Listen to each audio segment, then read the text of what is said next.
Fala, meus queridos heróis, como vocês estão? Espero que estejam maravilhosamente bem. Estamos de volta aqui neste canal para mais um vídeo, dessa vez episódio 3 de ReZero. Demorou, mas saiu. Logo mais vai sair episódio 4. Corri para fazer esse episódio 3 aqui, episódio sensacional.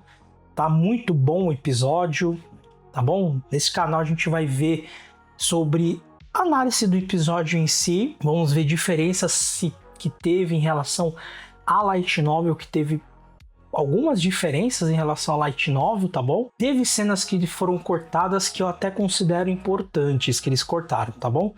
Vamos falar sobre isso tudo nesse vídeo, conversar um pouquinho sobre esse episódio, tá bom? Fica comigo que tá bom. Mas antes disso, peço que se inscrevam se vocês não estão inscritos nesse canal, o famoso CCC. Curta, comente, compartilhe este vídeo para que o canal possa continuar crescendo, continuar ganhando engajamento aí e possa alcançar o maior número de pessoas possível. Conto com a sua ajuda, tá bom? Não esqueça de se inscrever. Dito isto, bora pro vídeo. O episódio começa com o pecado da avareza salvando Emilia do ataque de Sirius. Interessante aqui que o comportamento dele é bem educado, refinado. Não só se apresentou, como obrigou Subaru a se apresentar também, com uma maneira educada e de respeito. É bem educado ele, né? Pois a Sirius acaba mandando ali um ataque poderoso pra cima de todo mundo. A cena segue o Otto se deparando com outro bispo do pecado do culto da bruxa. E esse bispo começa ali a matar geral que estava em volta dele, né? E depois ele se identifica como Lie. Interessante notar o poder de Regulus. Quando a Sirius ataca ele com tudo, ele só dissipa com um sopro o ataque de fogo dela. E eles até brigam entre si. Porque a Sirius quer matar a Emilia e o Regulus quer proteger a Emilia, que quer se casar com ela, né? Só que todos os ataques ali de Sirius acabam não afetando em nada o Regulus, assim, mostrando quão forte ele é em relação a ela. A Sirius é muito inferior a ele. Depois é uma cena onde o Subaru acaba atacando o Regulus para tentar salvar a Emilia. Interessante, essa cena é mostrar a evolução do Subaru junto com a Beatrice. Ele usando os poderes dela. Porque finalmente, né, ele tá usando os poderes dela. Porque até agora ele foi uma pessoa que não tinha poder nenhum. Ficava só batendo cabeça, não conseguia fazer nada. E finalmente ele demonstrou algum tipo de evolução aqui. Usando os poderes da Beatrice, atacando o Regulus lá, usando alguns tipos de poderes lá. Só que infelizmente isso não dura tanto tempo. Como ele não está tão acostumado, ele acaba sendo afetado pelos poderes que ele usa da Beatrice. Além disso, todos os ataques do Subaru acabam não afetando o Regulus. Interessante notar que um dos ataques do Subaru é parecido, né? Um dos ataques do Subaru usa é parecido com o poder do PTGL se usava. Então, quando a Sirius vê o Subaru usando aquele tipo de poder, ela vê o próprio PTGL usando no Subaru. E ela acha que o PTGL se voltou para ela ali. É engraçado porque o Regulus acaba explanando tudo. Que mesmo os dois não sendo marido e esposa de verdade, ela utiliza o sobrenome dele sem permissão. Ela saía por aí falando que era casado com eles. Tanto é que você vê que o sobrenome dela é igualzinho do Peter Gelse. Então ela meio que era uma stalker dele. Era uma yandere e uma stalker do Peter Gelse. Ela ficava comendo a sobra de comida dele, só porque os olhares ali dele se cruzaram poucas vezes, ela achou que tinha já alguma coisa com ele, então era totalmente louca mesmo. E antes do Regulus ir embora com a Emilia, ele acaba atacando o Subaru e arranca um pedaço grande da perna dele, fazendo assim ele desmaiar e não conseguindo salvar a Emilia. Depois disso a gente tem um outro núcleo ali do episódio que é do Garfield. Finalmente ele apareceu. Ele tinha aparecido só no episódio 1, sumiu ali no episódio 1, depois não apareceu mais. E só apareceu agora, né? Ele encontra ali uma mulher que acaba sendo a própria mãe dele. Ela acaba convidando ele até a casa dela, né? E pelo que parece, ele acaba nem falando que é a mãe dele, né? Porque de início ela não reconheceu ele, não falou nada, então ele também não fala nada. Mas é engraçado porque parece que mostra uma certa nostalgia. Ela, quando ela tá conversando com ele, fazendo um chá pra ele, ela meio que faz alguma associação de alguma coisa, algumas palavras, uma associação de cheiro do chá. E é interessante notar que ela convidou ele como uma maneira de agradecer por ter salvado o filho dela, já que o filho dela ia sofrer um naufrágio ali, ele salva, né? Então, com uma maneira de agradecimento, ela acaba mostrando hospitalidade pra ele. Ai, o que, desgraça?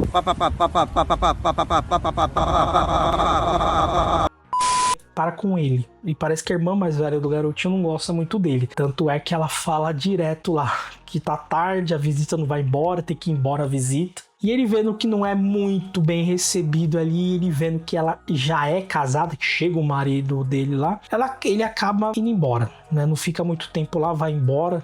Ele até sai correndo em desespero ali. E o marido da mãe dele acaba indo atrás dele. E acaba meio que contando que ela não tem memórias de 15 anos atrás. Ele achou ela 15 anos atrás e antes disso ela não tem memória de nada. Ela esqueceu completamente. Ele achou ela em um deslizamento de terra. E ela tinha perdido aí todas as memórias. E quando o Garfield fala o nome dela, que é Aristia, o cara acaba perguntando se ele conhecia ela e qual era a relação dela, né? Só que infelizmente ele acaba ali não revelando absolutamente nada pra ele. E o destaque é de uma cena depois disso, o Garfield junto com a Mimi, o Garfield ali se segurando e a Mimi falando pra ele que não tinha problema dele chorar, que era bom ele ficar nos braços de uma garota e chorar nos braços dessa garota, né? E até a Mimi fala que embora o Garfield não tá apaixonado por ela, mas ela tá apaixonada por ele, né? Então é uma cena fofa ali. Ele acaba chorando nos braços dela, né? Mostrando assim uma tristeza, porque ele encontrou a própria mãe, mas ele não pode nem chamar ela de mãe, porque perdeu as memórias, né? Então é bem triste pro lado dele isso. Tanto é que depois disso, né, ele meio que dá uma recuperada ali, quando eles estavam relaxando ali, passeando com a Mimi pela cidade, o pecado do culto da bruxa ataca novamente. Dessa vez é a bispa do pecado do culto da bruxa, representando aí a luxúria, Capélia. Ela que começa aí a fazer uma transmissão pela cidade. Depois disso a gente tem um corte aí para quando o Subar acorda. Ele acorda ali, ele fica sabendo que a Beatriz está quase em coma por falta de mana. Ela usou toda a sua mana ali para juntar a parte da perna do Subaru e também curou todos que estavam ali na praça. Então isso acabou esgotando ela totalmente. Deixou quase ela em coma. Tanto é que falaram que para ela se recuperar, ela teria que recuperar essa mana de volta. Depois disso, a gente tem a parte final do episódio, que é uma reunião entre eles ali, né? Subaru vai ter essa reunião com outros candidatos a santo, os cavaleiros deles, tudo. E é quando é informado ali que a Cidade d'Água caiu nas mãos do culto da bruxa.